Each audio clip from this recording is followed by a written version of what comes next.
ಶಾಂತಿ.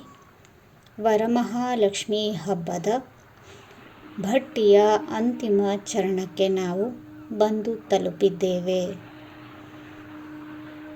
5 ಹಂತದಲ್ಲಿ ಯೋಗಗಳನ್ನು ಮಾಡಿ ಲಕ್ಷ್ಮಿಯ ಸ್ವರೂಪಕ್ಕೆ ಬರುತ್ತಿರುವ ನಾವು ಇಂದು ಅಷ್ಟಲಕ್ಷ್ಮಿಯರ ಸ್ವರೂಪಗಳನ್ನು ನಮ್ಮಲ್ಲಿ ಸಮಾವೇಶ ಮಾಡಿಕೊಳ್ಳೋಣ.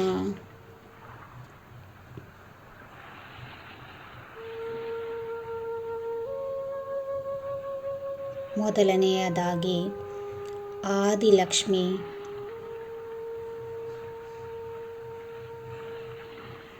ತನ್ನನ್ನು ಆದಿಲಕ್ಷ್ಮಿ ಎಂದು ಭಾವಿಸಿಕೊಳ್ಳಿ.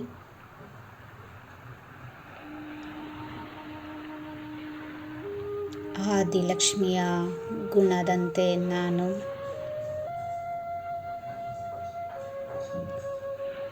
ಶಾಂತಿ, ಆನಂದದ ಅನುಭೂತಿಯನ್ನು ಹೊಂದಿ ಧ್ಯಾನಾವಸ್ಥೆಯಲ್ಲಿ, ಮಗ್ನಾವಸ್ಥೆಯಲ್ಲಿ ನನ್ನ ಆತ್ಮನ ಸ್ವರೂಪದಲ್ಲಿ ಸ್ಥಿತನಾಗುತ್ತಿದ್ದೇನೆ.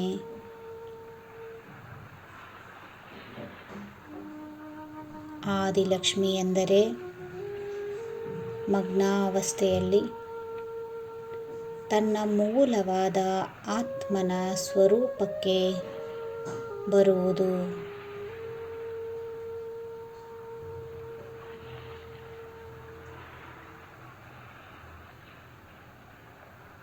ಯಾರೇ ನಮ್ಮ ಸಮ್ಮುಖದಲ್ಲಿ ಬಂದರೂ ಅವರಿಗೂ ತಮ್ಮ ಮೂಲ ಸ್ವರೂಪವಾದ ಆತ್ಮನ ಸ್ಪರ್ಶವಾಗಬೇಕು.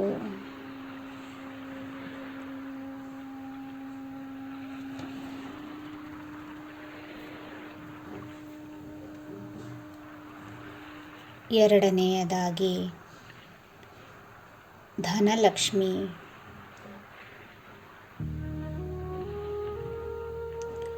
ಸರ್ವಗುಣಗಳಿಂದ ಸಂಪನ್ನಳಾಗಿ,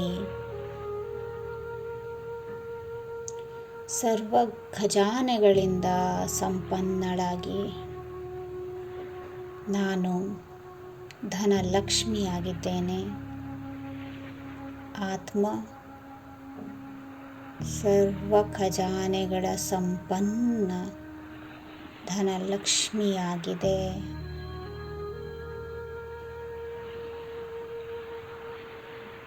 ಯಾವುದೇ ವಿಚಾರದಲ್ಲೂ ಸ್ವಲ್ಪವೂ ಕೊರತೆ ಇಲ್ಲದಂತಹ ಸಂಪನ್ನತೆ, ಸಂಪೂರ್ಣತೆ ನನ್ನಲ್ಲಿದೆ. ನನ್ನ ಈ ಸಂಪನ್ನತೆಯ, ಸಂಪೂರ್ಣತೆಯ ಸ್ವರೂಪ ಎದುರಿಗೆ ಬಂದವರಿಗೆ ಅನುಭೂತಿಯಾಗುತ್ತಿದೆ ಮತ್ತು ಅವರೂ ಕೂಡ ಸಂಪನ್ನರಾಗುತ್ತಿದ್ದಾರೆ. ನಾನೇ ಧನಲಕ್ಷ್ಮಿಯಾಗಿದ್ದೇನೆ.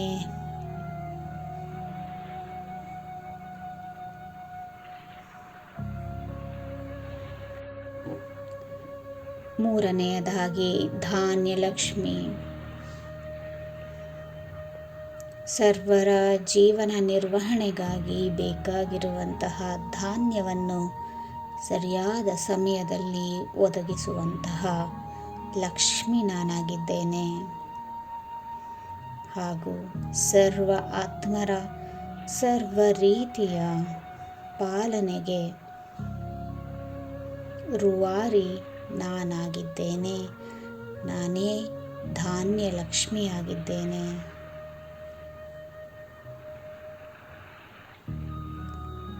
ನಾಲ್ಕನೆಯದಾಗಿ ಗಜಲಕ್ಷ್ಮಿ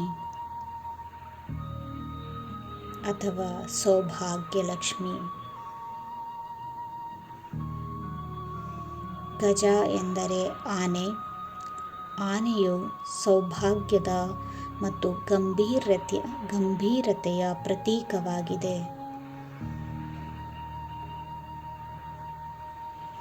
ಇಂದ್ರನಿಗೆ ತನ್ನ ಸ್ವರ್ಗವನ್ನು ಹಿಂತಿರುಗಿಸಿದ್ದು ಗಜಲಕ್ಷ್ಮಿ ಎಂದು ಹೇಳಲಾಗುತ್ತದೆ.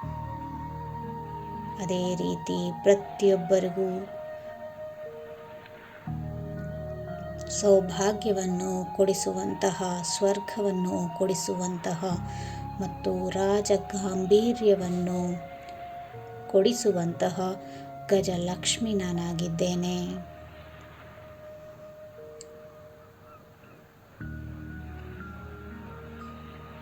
ವೈಭವಲಕ್ಷ್ಮಿ ಎಂದೂ ಸಹ ಗಜಲಕ್ಷ್ಮಿಯನ್ನು ಕರೆಯುತ್ತಾರೆ.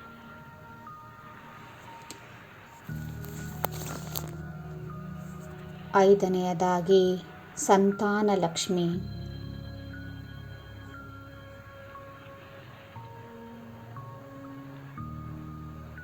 ಸಂತಾನ ಪ್ರಾಪ್ತಿಗಾಗಿ ಜನರು ಆರಾಧಿಸುವ ಲಕ್ಷ್ಮಿ ಸಂತಾನಲಕ್ಷ್ಮಿ. ಸರ್ವರ ಮನೋಕಾಮನೆಗಳನ್ನು ಈಡೇರಿಸುವ ಲಕ್ಷ್ಮಿ ನಾನಾಗಿದ್ದೇನೆ. ಆರನೆಯದಾಗಿ ಧೈರ್ಯಲಕ್ಷ್ಮಿ ಅಥವಾ ವೀರಲಕ್ಷ್ಮಿ. ತಮ್ಮ ಜೀವನದ ವಿಘ್ನಗಳನ್ನು ಎದುರಿಸಲು ಬೇಕಾಗಿರುವ ಧೈರ್ಯ, ಗುಂಡಿಗೆ ಸ್ಥೈರ್ಯವನ್ನು ಕೊಡುವಂತಹ ಲಕ್ಷ್ಮಿ. ನನ್ನಲ್ಲಿ ಮೊದಲು ಧೈರ್ಯವನ್ನು, ಸ್ಥೈರ್ಯವನ್ನು ತುಂಬಿಕೊಂಡು ನನ್ನ ಜೀವನವನ್ನು ಧೈರ್ಯದಿಂದ ಎದುರಿಸಿ ಅನ್ಯರಿಗೂ ಕೂಡ ನನ್ನನ್ನು ನೋಡಿದಾಗ ಅದೇ ಭಾವ, ಅದೇ ಲಾಭ ಉತ್ಪತ್ತಿಯಾಗುತ್ತದೆ. ಅಂಥ ಧೈರ್ಯ ಲಕ್ಷ್ಮಿ ನಾನಾಗಿದ್ದೇನೆ.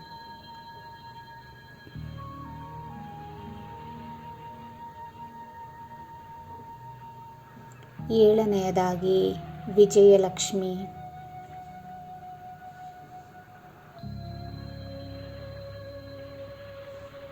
ಚಿಕ್ಕ ಚಿಕ್ಕ ಅಥವಾ ದೊಡ್ಡ ದೊಡ್ಡ ಜೀವನದ ಯುದ್ಧಗಳಲ್ಲಿ, ಜಂಜಾಟಗಳಲ್ಲಿ ಬೇಕಾಗಿರುವ ವಿಜಯವನ್ನು, ಜಯವನ್ನು, ಸಫಲತೆಯನ್ನು ಪ್ರಾಪ್ತಿ ಮಾಡಿಕೊಂಡು ತನ್ನನ್ನು ತಾನು ಸಫಲತಾ ಮೂರ್ತಿಯನ್ನಾಗಿ ಮಾಡಿಕೊಂಡು ಎದುರಿಗೆ ಬಂದವರಿಗೂ ಕೂಡ ಅವರ ಜೀವನವನ್ನು ಸಫಲತಾಪೂರ್ಣವಾಗಿ ಜೀವಿಸುವಂತೆ ವರವನ್ನು ನೀಡುವಂತಹ ವಿಜಯಲಕ್ಷ್ಮಿ ನಾನಾಗಿದ್ದೇನೆ. ಅದರ ಸ್ವರೂಪವನ್ನು ಅನುಭವ ಮಾಡಿ. ಎಂಟನೆಯ ಭಾಗ ವಿದ್ಯಾಲಕ್ಷ್ಮಿ.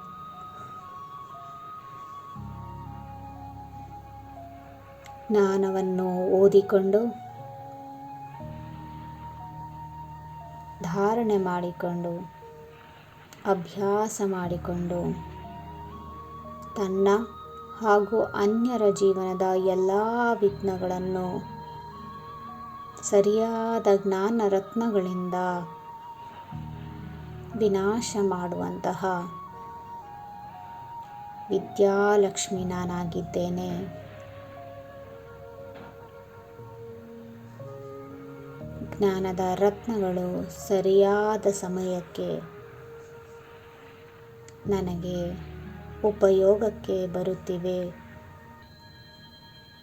ನನ್ನ ಸಮ್ಮುಖದಲ್ಲಿ ಬಂದಿರುವಂತಹ ವ್ಯಕ್ತಿಗಳಿಗೂ ಕೂಡ ಸರಿಯಾದ ಸಮಯದಲ್ಲಿ ಸರಿಯಾದ ಜ್ಞಾನವನ್ನು ನೀಡುವಂತಹ ವಿದ್ಯಾಲಕ್ಷ್ಮಿ ನಾನಾಗಿದ್ದೇನೆ.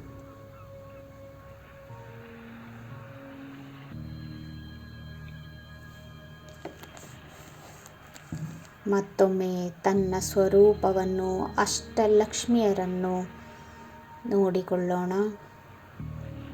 ಆದಿಲಕ್ಷ್ಮಿ,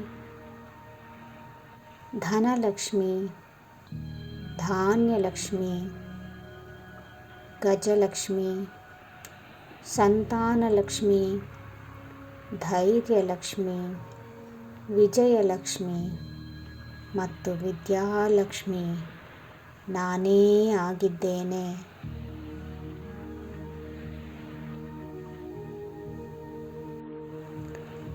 ಒಬ್ಬೊಬ್ಬರಿಗೆ ನನ್ನ ಈ ಅಷ್ಟ ಸ್ವರೂಪಗಳಲ್ಲಿ ಅವರವರಿಗೆ ಬೇಕಾದಂತಹ ವರವನ್ನು ಕೊಡುವಂತಹ ವರಮಹಾಲಕ್ಷ್ಮಿಯಾಗಿದ್ದೇನೆ. ಅಷ್ಟಲಕ್ಷ್ಮಿಯರ ಸ್ವರೂಪದಲ್ಲಿ ವರವನ್ನು ಕೊಡುವಂತಹ ವರಮಹಾಲಕ್ಷ್ಮಿ ನಾನೇ ಆಗಿದ್ದೇನೆ. ನಾನೇ ಆಗಿದ್ದೇನೆ. ವರದಾನಿ ಸ್ವರೂಪಳಾಗಿದ್ದೇನೆ. ಮಹಾದಾನಿಯಾಗಿದ್ದೇನೆ. ಇದೇ ಸ್ವರೂಪದಲ್ಲಿ ಕುಳಿತು ನಮ್ಮ ಕಣ್ಣೆದುರಿಗೆ ಬರುವ ಎಲ್ಲರಿಗೂ ಹರಸೋಣ. ಓಂ ಶಾಂತಿ. ಥ್ಯಾಂಕ್ ಯು ಬಾಬಾ. ಓಂ ಶಾಂತಿ. ಓಂ ಶಾಂತಿ. ಆದಿಲಕ್ಷ್ಮಿ ಗಜಲಕ್ಷ್ಮಿ ವಿದ್ಯಾಲಕ್ಷ್ಮಿಯೇ ವಿಜಯಲಕ್ಷ್ಮಿಯೇ ಧೈರ್ಯಲಕ್ಷ್ಮಿ ಧನಲಕ್ಷ್ಮಿ ಧಾನ್ಯಲಕ್ಷ್ಮಿಯೇ ಸಂತಾನಲಕ್ಷ್ಮಿಯೇ ಅಷ್ಟಲಕ್ಷ್ಮಿಯರ ಸ್ವರೂಪ ನಮಗಿರಲೆಂದು ವರ ನೀಡೋ ವರಮಹಾಲಕ್ಷ್ಮಿ ನಾವಾಗಲಿ ಎಂದು ಬಾಬರವರು ನಮಗೆಲ್ಲ ಹರಸಲಿ ಇಂದು ಭಾಗ್ಯಲಕ್ಷ್ಮಿಯರಾಗಿ ಜಗಕ್ಕೆ ಬೆಳಕಾಗಿರಿ ಎಂದು ಆದಿಲಕ್ಷ್ಮಿ ಗಜಲಕ್ಷ್ಮಿ ವಿದ್ಯಾಲಕ್ಷ್ಮಿಯೇ ವಿಜಯಲಕ್ಷ್ಮಿಯೇ ವಿಜಯಲಕ್ಷ್ಮಿಯೇ.